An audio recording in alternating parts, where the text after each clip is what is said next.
Hello and welcome back to Mad Mouse Games. Today we're going to be painting three miniatures, and I'm going to be talking a little bit about how I like to batch paint my minis. As you can see here, I'm starting with my normal way of doing things, which is starting with the layer that is the furthest down, working my way up to the surface with the base coats. Now, one thing that I do differently when I batch paint is I try and do all the same color at the same time. So for example, right now I'm painting with this green color, so I'm going to paint that green color on this miniature, and any other parts on the other two miniatures I want to paint green, I'll do that as well. Now, what are the advantages and disadvantages to painting miniatures at the same time? There's kind of a couple of advantages. One is I think it goes slightly faster because while you're waiting for paints to dry, you could be painting a different miniature, which saves you on time. And while you're doing that, and the paint's drying on one miniature, you're working on another miniature, and another, and another, and this allows it where you're basically continually painting nonstop with no interruptions. Now, what are some downfalls to painting in this method? One of the biggest downfalls is that the miniatures will come out with similar colors. Now, when I say that, basically these miniatures all used the same kind of coloring. And all these characters, all these miniatures I'm painting are actually going to be minis in a, they're going to be the player characters for several of my players. Now, as such, I kind of wanted them all to match in color and aesthetic anyways, because I think it will make it appear as though the party is, more closer knit together. They all kind of look not the same because they all look differently. For example, this guy has a green tunic, gray cloak, whereas one of the other ones is going to have a green cloak, and the other one has just a little bit of green on him. So I try and vary it quite a bit, but they do all end up with similar colors on them, which helps them look kind of more aesthetically as though they belong together. And so in this case, this is why I batch painted them, is I wanted them to look somewhat similar, but just different enough where they could be their own character on their own. So be aware if you're going to paint all your minis at once or three or four at one time, they may come out looking somewhat similar. Again, I'm going to have to apologize. I'm still figuring out how I'm doing all the different camera work and things like that. I've been working on it quite a bit. I'm getting better, but still definitely not perfect. But here you can see me just putting down base coats on everything, and I'm going to go ahead and let you enjoy that. Have a little bit of music playing.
Alright, so here I'm going to just show you how I do my washes real quick.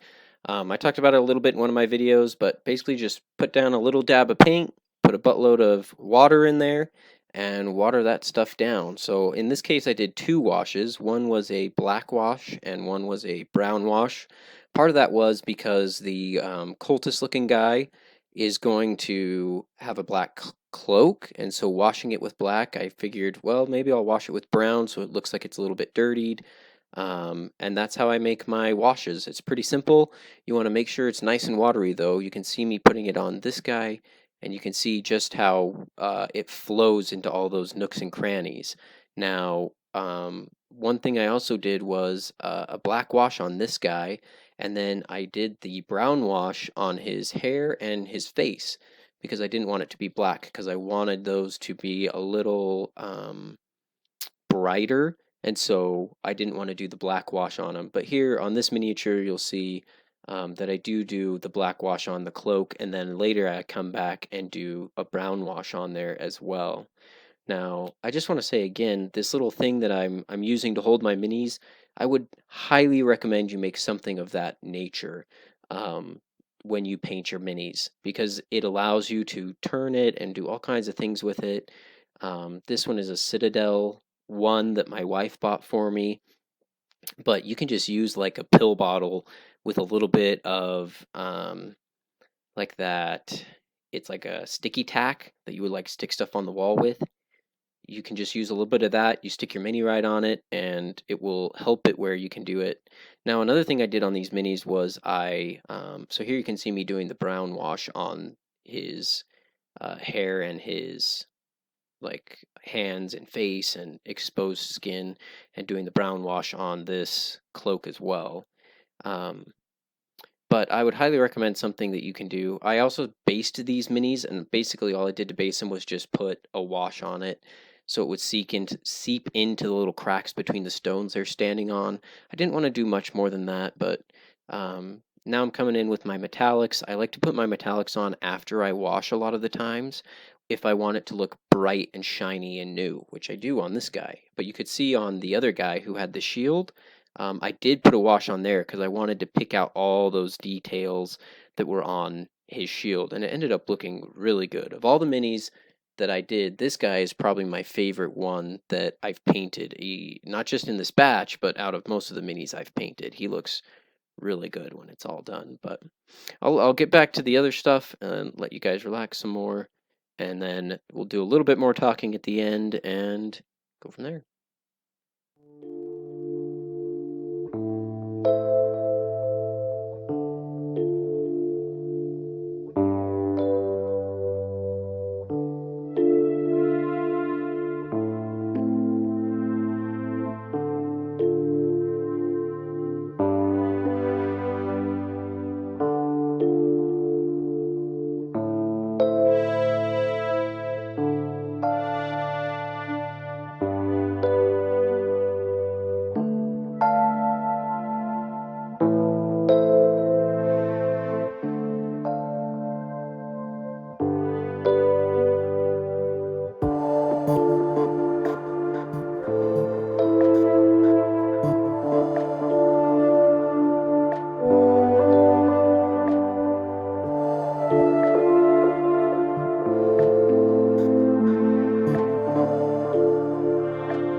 talk a little bit about how I did this. So this miniature in particular had a couple of vials of liquid that you had to paint.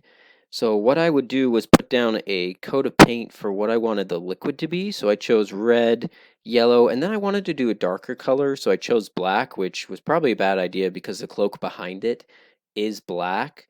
But it didn't end up looking too bad. Now, basically, what I would do is put the level where I wanted the liquid at in the bottles, so about halfway up. Then I went back through with just a little line of, I did like a light gray just to show the difference from where the liquid is and then where the air inside the bottle would be, which I painted with this darker blue paint you can see me putting on. Now I did that on all the bottles. I used just a different color liquid, put the little line of gray, made it as thin as I possibly could, and then put the blue on the top to show where the rest of the bottle was. Then I went back through, I got white on my paintbrush, and I wanted it to be lighter than the other color. And I just put a couple of lines from the top almost to the bottom, and that kind of acts as a reflection. So you can see it there a little bit. Sorry, it's a little sped up, but you can see me putting it on there, and you'll be able to see it a lot better at the end. But doing it that way, I just put a little bit of gloss varnish over it when it was done, and I thought it ended up looking pretty good, which you'll see in a minute. So this is like an Elven Ranger looking guy. I thought he turned out pretty well. The metallics on him were pretty dulled down. I wanted it to be that way because he's a ranger. This one again is probably the favorite one that I painted because he had a lot of leather on him and clothes and his cloak as well as his shield, which here you can see is just so cool looking with that gold and silver, the differences between it. I just think this figure in particular was easy to paint, very nice looking in the end, and was pretty enjoyable to paint and turned out really well. So that's this guy. And then, of course, the final one, which is this cultist here, you can see a little bit where I put those reflections at on the bottles. And then I did the gloss varnish over it to make it look even more shiny. And it ended up looking pretty shiny. This guy, there's another miniature that I'll do probably more in-depth of how I did it, because there's another cultist similar to this.